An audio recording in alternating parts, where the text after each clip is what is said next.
ఇప్పుడు తెలంగాణ లో ఇప్పుడు కాంగ్రెస్ ప్రభుత్వం రావడం జరిగింది. దానిపైన మీ అభిప్రాయం ఏంటి?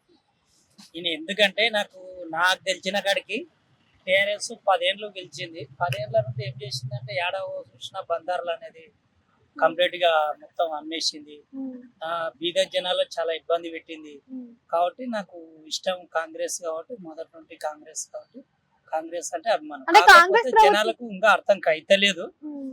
ఇంకా ఎంత చేసినా చేయలేదు కాంగ్రెస్ వేస్ట్ టీఆర్ఎస్ అంటున్నారు కానీ అది లీడర్లకు తినడానికి అనేది ఇబ్బంది అనిపించి అట్లా చేస్తున్నారు తప్ప ఇదే కాంగ్రెస్ ప్రభుత్వమే బీద జనాలకు అంటే correct బీఆర్ఎస్ అయింది. ఉన్నప్పుడు పథకాలు బాగుండేది. ఇప్పుడు మాగంటి గోపీనాథ్ గారు మనం చనిపోయారు.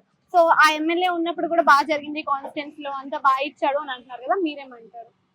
అదే నేను చెప్తున్నా కదా మేడం, ఇప్పుడు నేనేమంటున్నా టీఆర్ఎస్ ప్రభుత్వం అనేది మొత్తం 7 వేలనే దందాలు చేసింది. ఏది ఇసుక దందాలు కానీ, ఇది ఏడమ్మ బందర్లు కానీ, హ్మ్.